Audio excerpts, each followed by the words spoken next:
우리 제네바 신학대학원에 신학생 원우들의 사생활에 간섭하기를 좋아하는 좀 유별난 취미를 가지고 계시는 교수님이 한 분 있습니다. 이 교수님은 학생 중에 누군가가 이성 교제를 시작하는 기미가 보이면 당장 자기 교수실로 그 학생을 호출해서 전우사님 지금 사귀는 사람이 생겼지요 라고 취조를 시작합니다. 예상 밖의 추궁에 당황한 그 학생이 그렇습니다 라고 시인하면 그 사람이 누구인지 어떻게 만나기 시작했는지 등 세부사항까지 꼬치꼬치 캐 묻습니다. 그런 후 그 교수님이 제일 마지막에 예외 없이 덧붙이는 말은 자기는 그 만남을 무조건 반대한다고 하는 것입니다.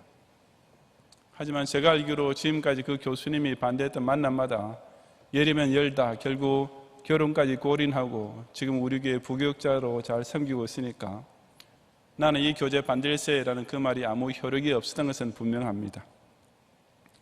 제가 차마 그 교수님이 누구인지 밝힐 수는 없지만 그저 성은 저하고 같은 분이십니다. 제가 그 소문을 듣고 그 교수님한테 도대체 어떻게 그처럼 연애질하는 학생을 족집게처럼 찾아내느냐고 물어보았습니다. 그 대답은 척 보면 다 안다였습니다. 평소에는 수업 시간에 멍하니 앉아있거나 졸기만 하던 학생이 어느 날 갑자기 눈빛이 또렷또렷해지고 매사에 생기와 자신감이 넘치는 행동을 갑자기 보기 시작하면 여지없이 여자친구가 생긴 증거라는 것입니다. 그 교수님 본인 말에 의하면 지금까지 그런 식으로 찍어냈을 때 단 한 번도 틀린 적이 없다고 하시니 정말 신학생조차 사람이 일단 사랑에 빠지면 겉으로 드러나는 모습과 행동까지 절로 달라질 수밖에 없는 것 같습니다. 이 원칙은 신자에게도 그대로 적용됩니다. 물론 우리 기독 신자들이 사랑을 말할 때는 그런 연인의 사랑보다 더 근본적이고 중요한 것이 있는데 바로 성경에서 가르치는 대로 첫째는 하나님께 대한 사랑이며 둘째는 이웃을 향한 사랑입니다.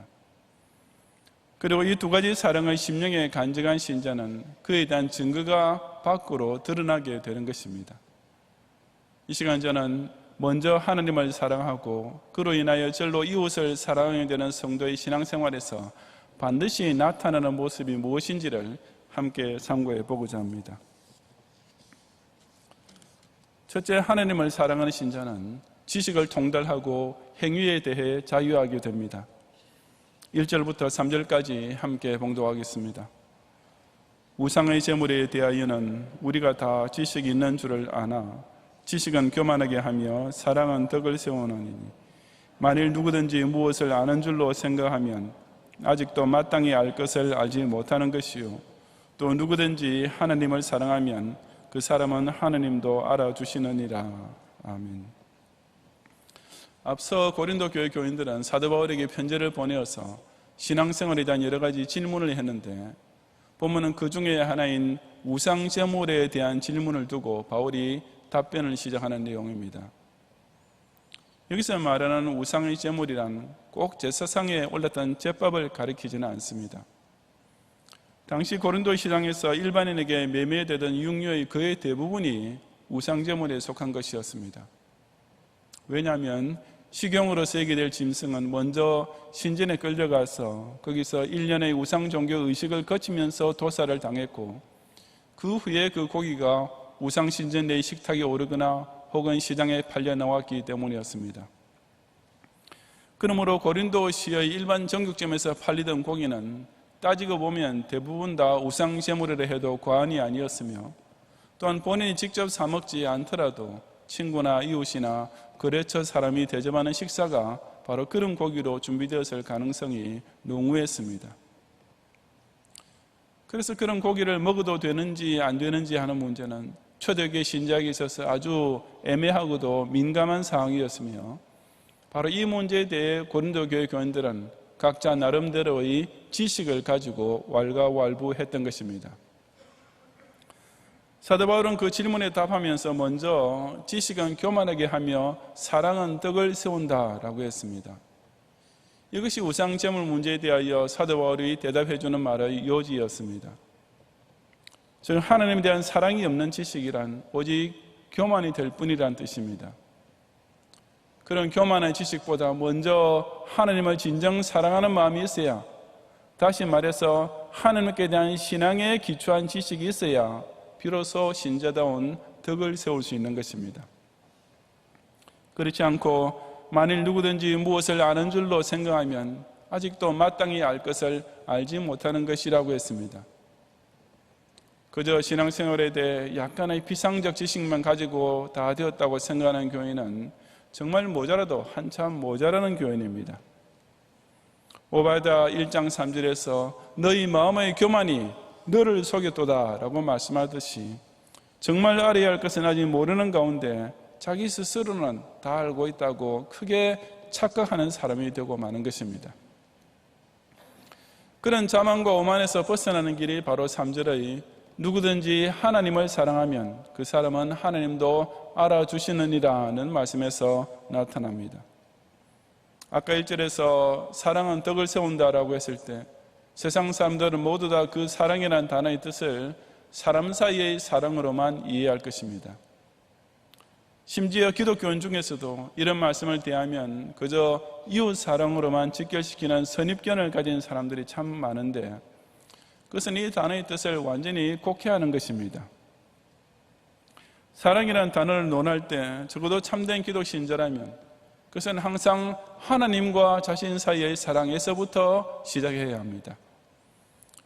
누구든지 하나님을 사랑하면 즉 신자 쪽에서 하나님을 향해 나타내는 사랑, 그리고 그 사람은 하나님도 알아주시느니라, 즉 하나님께서 그 사람 속에 있다고 인정해 주시는 당신을 향한 사랑, 바로 이것이 참된 기독 신자에 있어서는 항상 처음 사랑이며 제일 첫째 되는 계명의 사랑인 것입니다. 여기서 그 사람은 하나님도 알아주시느니라는 말씀은 하나님께서 알게 해주시는 대로 아는 사람이 되었다라고 해석할 수도 있는 문장입니다. 만약 그렇게 본다면 이 구절의 뜻은 하나님을 사랑하는 사람만이 하나님께서 주시는 참된 지식을 소유할 수 있다는 의미가 될 것입니다. 어떤 해석을 취하든지 간에 하여튼 이 문단 전체의 뜻은 진정한 지식은 하나님께서 인정해 주시는 지식이 되어야 하고 그런 진짜 지식은 오직 하나님을 사랑함으로서만 통달할 수 있다는 사실에 있습니다. 이런 참된 하나님의 사랑을 소유한 신자에게서 또 한 가지 나타나게 되는 것이 있는데 이어지는 4절부터 6절까지 말씀을 함께 봉독하겠습니다. 그러므로 우상의 제물을 먹는 일에 대하여는 우리가 우상은 세상에 아무것도 아니며 또한 하나님은 한 분밖에 없는 줄 아노라. 비록 하늘이나 땅이나 신이라 불리는 자가 있어 많은 신과 많은 주가 있으나 그러나 우리에게는 한 하나님 곧 아버지가 계시니 만물이 그에게서 났고 우리도 그를 위하여 있고 또한 한 주 예수 그리스도께서 계시니 만물이 그로 말미암고 우리도 그로 말미암아 있느니라. 아멘. 여기서 우상은 세상에 아무것도 아니며 라는 말은 우상이란 실제 않은 신이 아니라 헛된 존재라는 뜻입니다. 구약 성경 곳곳에서 우상을 허망한 것이라고 정의하고 있는 대로 우상의 본질 자체가 바로 헛것입니다. 이것이 여호와 하나님을 진정 사랑하는 자라면 즉각 깨닫게 되는 가장 기본적이면서도 중요한 지식 중의 하나입니다. 또한 이 세상에는 신이라 불리는 자가 있어 많은 신과 많은 주, 즉 수많은 종교와 신들이 있습니다. 하지만 기독 신자는 오직 하나님 한 분만 참신이심을 요지부동으로 믿는 최고의 지식을 가지고 있습니다.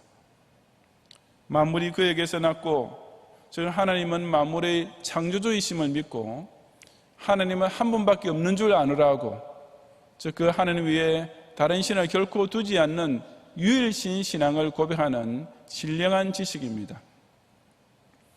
또한 한 주 예수 그리스도를 믿으면서 우리도 그로 말미암아 있느니라고 고백하는 것은 오직 예수님만이 중보자가 되시고 사람은 오직 그분을 통해서만 거듭날 수 있음을 아는 지식입니다. 바로 이것이 먼저 하나님을 진정으로 사랑하는 신자만 얻게 되는 놀라운 지식인 것입니다. 그리고 바로 그 참된 지식이 신자로 하여금 우상의 제물 먹는 일에 대하여 자유롭게 만들어줍니다. 왜냐하면 우상은 오로지 허상에 불과한 존재인 까닭에 그 헛것이 고기라는 물질 자체에 하등의 영향을 줄 수 없는 것을 잘 알기 때문입니다. 다시 말해서 우상은 죽은 것이기 때문에 우상 앞에 바쳐진 제물이라 해도 그 음식 자체에 무슨 악한 기운이나 해독이 스며드는 것은 아니라는 사실과 음식은 다른 모든 만물과 마찬가지로 하나님께서 창조하셔서 우리에게 먹으라고 주신 물질인 뿐이라는 지식을 위이신 하나님을 바로 믿는 신자는 명백히 깨달을 수 있는 것입니다. 이처럼 하나님을 사랑하는 신앙은 신자에게 참된 지식을 주며 그 지식은 신자로 하여금 자신의 행위에 대하여 신앙 양심의 자유를 누리게 해줍니다. 제가 다녔던 대학교의 교훈이 진리를 알지니 진리가 너희를 자유롭게 하리라는 요한복음 8장 32절 말씀이었습니다. 참 좋은 말씀이고 학문의 전당의 교훈으로 인용하기에도 매우 적절했지만 문제는 그 말씀을 어떻게 해석하느냐에 있습니다. 그 진리를 내가 곧 길이요 진리요 생명이니 라고 스스로 선언하신 예수님과 직결시켜 생각하지 않으면 그런 진리란 것은 곧바로 하나님을 모르는 교만으로 직통하게 될 뿐입니다. 다시 말해서 진리라는 것을 오직 예수 그리스도를 통해 찾을 줄 모르면 세상의 그 어떤 다른 진리를 통달한 데에도 진정한 자유는 결코 누릴 수 없는 것입니다. 여러분께서는 여호와 하나님만이 참신이신 줄로 똑바로 믿고 계십니까? 그렇다면 여러분은 세상에서 가장 지혜로운 사람입니다. 정말이지 그런 여러분이야말로 세상의 그 어떤 박사학위 소유자보다 훨씬 더 고상한 최고의 지식을 이미 소유하고 있는 자입니다. 전지하신 하나님을 사랑하고 있으면, 그리고 그 하나님께서 알아주시는 자녀가 되어 있으면 우리는 사람으로서 알아야 할 제일 중요한 진리를 완전히 통달하고 있는 진짜 현자인 것입니다. 예수님을 정말 사랑하고 계십니까? 그런 신자에게는 사실 목사가 행위의 문제에 대해서는 이러쿵저러쿵 잔소리할 것이 하나도 없습니다. 그 사랑만 진실하면 자기가 어떻게 살아야 하는지, 어떤 판단을 내리고 어떻게 처신해야 하는지에 대하여 바리새인처럼 일일이 따지고 가르치고 할 필요도 이유도 없기 때문입니다.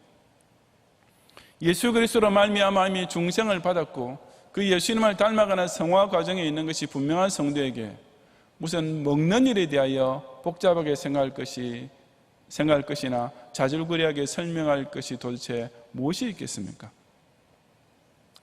참된 믿음을 통해 하나님의 사랑을 확실히 소유하고 있는 신자는 세상에서 가장 수준 높은 지식에 이미 통달하고 자신의 행위에 대해서도 스스로 판단하고 행동할 양심의 자유를 가지게 된다는 사실을 명백히 깨닫는 성도들이 되시기를 바랍니다.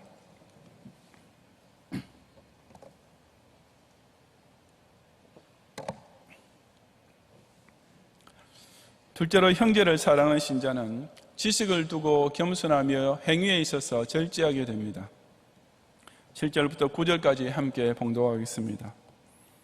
그러나 이 지식은 모든 사람에게 있는 것은 아니므로 어떤 이들은 지금까지 우상에 대한 습관이 있어 우상의 제물로 알고 먹는 거로 그들의 양심이 약해지고 더러워지느니라. 음식은 우리를 하나님 앞에 내세우지 못하나니 우리가 먹지 않는다고 해서 더 못 사는 것도 아니고 먹는다고 해서 더 잘 사는 것도 아니니라. 그런즉 너희의 자유가 믿음이 약한 자들에게 걸려 넘어지게 하는 것이 되지 않도록 조심하라. 아멘.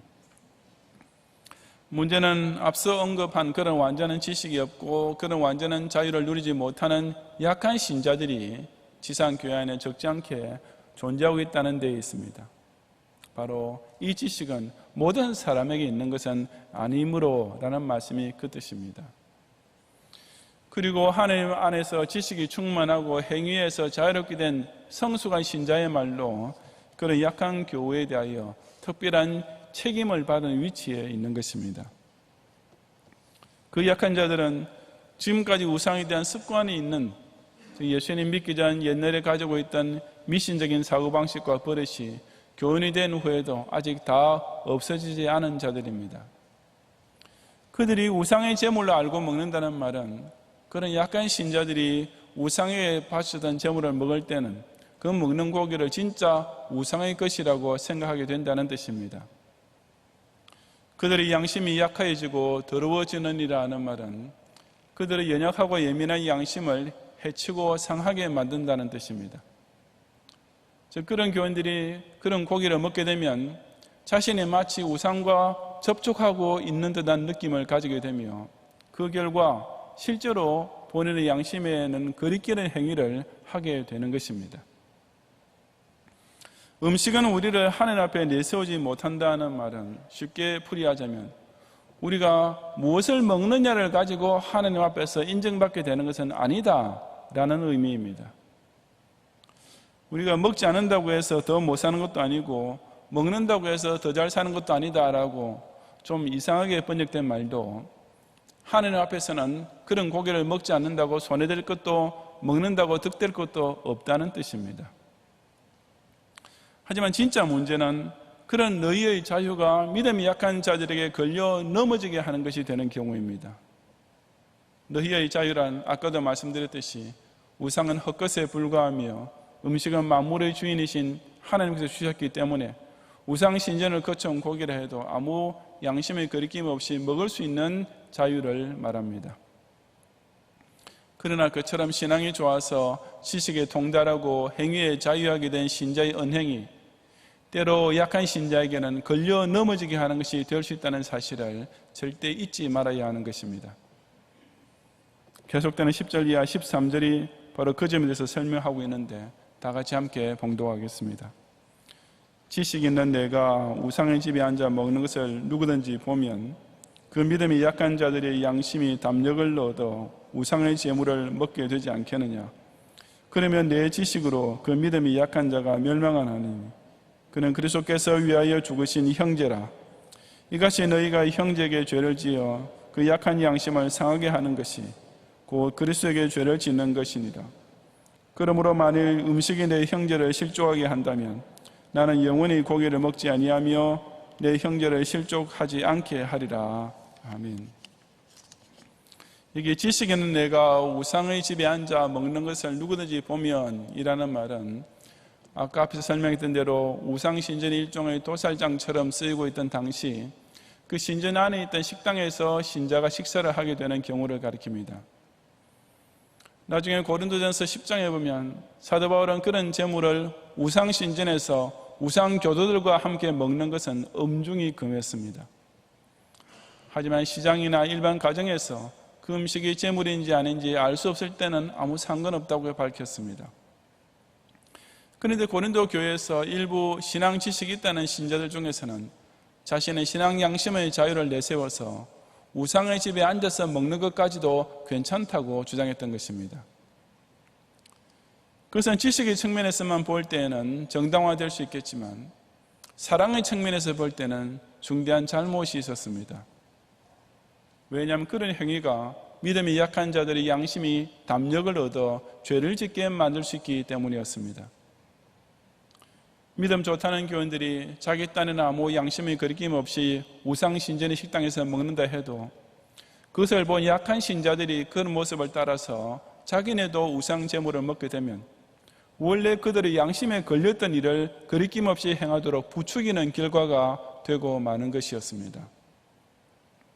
내 지식으로 그 믿음이 약한 자가 멸망하나니라는 말이 바로 그 뜻입니다. 여기 멸망이란 영원한 저주의 심판에 떨어지는 것을 가리키는 말은 아닙니다. 그래서 현재형으로 되어 있는 단어로서 멸망을 향해 가게 된다. 즉 신앙생활에 있어서 큰 실족과 위험에 빠지게 된다는 뜻입니다. 그러므로 신앙 좋은 신자가 항상 잊지 말아야 할 사실은 곁에 있는 신앙 약한 교우들이 곧 그리스도께서 위하여 죽으신 형제라는 사실입니다.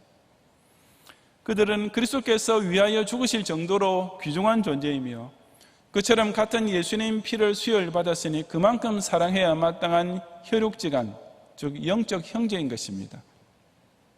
그러니 이같이 너희가 형제에게 죄를 지어 즉 그런 형제를 신앙적으로 실족시키는 일은 곧 그리스도에게 죄를 짓는 것이 됩니다. 그처럼 귀한 형제의 신앙 양심이 더 진실하게 자라고 그 신앙 생활이 더 경건해지도록 도와주지 않는 죄는 그런 약한 자를 위해 친히 당신의 피까지 흘리신 예수님께 엄청난 중죄가 될 수밖에 없는 것입니다. 그러므로 진짜 형제 사랑이 있는 신자라면 아무리 자신의 신앙 지식이나 양심으로는 옳다고 판단되어도 결코 해서는 안 될 일이 있다는 사실을 잘 압니다. 왜냐하면 형제를 실족하게 하는 이보다는 차라리 자신이 영원히 고기를 먹지 않는 편이 100번 더 낫다는 사실은 두말할 필요조차 없기 때문입니다. 내 신앙 양심대로 할 자유가 있다라는 것은 신앙 좋은 사람의 권리 제1호처럼 보이지만 실상은 천하보다 귀한 한 생명을 실족시키지 않고 구원 얻게 하는 것에 비해서는 지극히 미미한 문제, 아니 당연히 포기할 줄 알아야 할 권리에 불과한 것입니다. 자유에는 항상 책임이 따르기 마련입니다. 책임 없는 자유란 이기심이며 방종이 될 뿐입니다. 그리고 믿음이 좋은 신자에게 주어진 대표적인 책임 중 하나가 곧 같은 교회 안에 있는 믿음이 약한 형제에 대한 것입니다. 하나님을 사랑한다는 신자가 형제에 대한 사랑 없이 그저 자기 지식만 내세우면 그런 교회는 실상 교회 안에서 제일 골칫거리가 되고 맙니다. 소위 믿음 좋다는 신자가 자기 곁에는 교회에 대한 사랑이 없이 그저 본인의 신앙 양심의 자유만 주장하면 그 사람은 영락없이 다른 교회까지 실족시키는 교회의 제일 큰 문제아로 전락될 수밖에 없는 것입니다. 이처럼 형제에 대한 사랑이 없는 지식과 자유는 곧 형제를 멸망하게 만들 수 있습니다. 교회 안에서 말썽을 일으키고 교인들 사이를 갈라놓는 일이 어디 믿음 약한 교인들 때문에 벌어집니까? 절대 그렇지 않습니다. 그런 약한 교인들이 일으키는 문제란 것은 실상 웬만큼 기반이 잡혀있는 건실한 교회에서는 그야말로 개미가 정제나무 건드리는 것에 불과합니다. 하지만 목사에게 가까운 핵심 멤버들이야말로 실제로 교회에 심각한 시험을 일으킬 수 있는 위치에 있는 사람들이며 앞장서서 열심히 봉사하고 있는 충성스러운 일꾼일수록 다른 교회의 신앙생활을 실족시킬 수 있는 현실적인 영향력도 가지고 있는 사람들이 아니겠습니까? 바로 그런 까닭에 참된 기독 신자라면 자신이 하나님을 사랑하는 믿음을 통해 참된 지식을 얻고 그 지식 때문에 행위에 대해 자유로워졌다 하더라도 아직 믿음이 약한 형제 앞에서는 절대로 그 지식을 내세우지 않고 그 자유 또한 자제할 줄 알아야만 합니다. 자신이 많이 알고 잘 알고 있다는 사실에 대해 더욱 겸손한 것이야말로 지식의 절정입니다. 자신의 행위에 대한 자유로 오히려 절제하며 자제할 줄 아는 것이야말로 자유의 최고 경지가 아니겠습니까? 진정한 형제 사랑을 소유한 신자답게 늘 자신의 신앙적 지식에 대한 겸손과 양심의 자유에 대한 절제를 꼭 함께 발휘할 줄 아는 성도들이 되시기를 바랍니다. 성도 여러분, 지식은 교만하게 하며 사랑은 덕을 세우나니 라고 했습니다. 사랑이 없는 지식은 하나님 말씀을 겸손히 청종하지 않게 하고 형제를 멸시하게 만드는 교만 덩어리일 뿐이기 때문입니다. 그러므로 기독교에 대한 지식을 가진 자가 되려 하기 이전에 먼저 이 하나님 사랑을 확실히 소유하는 것이 급선무이며 바른 순서입니다. 또한 그런 지식을 가졌다는 생각이 들 때에도 자신이 하나님을 향한 그 처음 사랑을 혹 잃어버리고 있지는 않는지를 늘 스스로 확인해 보아야 하는 것입니다. 또한 너희의 자유가 믿음이 약한 자들에게 걸려 넘어지게 하는 것이 되지 않도록 조심하라고 했습니다. 사랑이 없는 자유란 하나님 앞에서 방종한 사람이 되게 할 뿐 아니라 형제를 같이 구덩이에 빠지도록 이끌어가는 소경으로 만듭니다. 그러므로 우리는 자신의 자유권만 주장하기 전에 과연 절제의 의지가 내게 있는지부터 살펴보아야만 합니다. 내가 신앙 양심을 따라 부끄러울 것 없이 살고 있다는 생각이 들면 바로 그런 때일수록 나의 그 자유로운 행위가 혹 교회 안에서 다른 교인들을 오히려 실족하게 만들고 있지 않는지를 더욱 주의할 줄 알아야 하는 것입니다. 세상에서도 자신의 얕은 지식을 내세우면서 저잘난 척하는 사람은 얼마나 꼴불견입니까? 하지만 별로 똑똑하지는 못해도 사람이 진실하고 선하면 누구나 다 좋아하고 칭찬하게 됩니다. 인간 사회에서도 본인의 자유만 강조하는 사람은 정말 고삐 불린 망아지같이 유아독존적인 철부지와 문제아가 될 뿐 아닙니까? 반면에 그리 뛰어나지는 못할지라도 다른 사람을 대하는 태도와 자세만 단정하고 예의 바르면 절로 인정과 존경까지 받게 됩니다. 그리고 이것은 교회 안에서도 꼭 마찬가지일 뿐 아니라 더욱 강하게 적용되는 원칙입니다. 진짜 사랑이 있는 신자, 진실로 하나님을 사랑하고 이웃을 내 몸같이 사랑하는 신자라면 그런 교만의 지식, 그런 방종의 자유에 결코 빠지지 않습니다. 우리 경영의 모든 성도들이 하나님의 사랑을 통해 참된 지식과 자유를 찾고 누리며 형제 성도 사랑을 통하여 겸손한 지식과 절제된 자유를 발휘함으로써 실로 하나님께서 알아주시는 진정한 사랑의 구현자들이 되시기를 주님의 이름으로 축원합니다.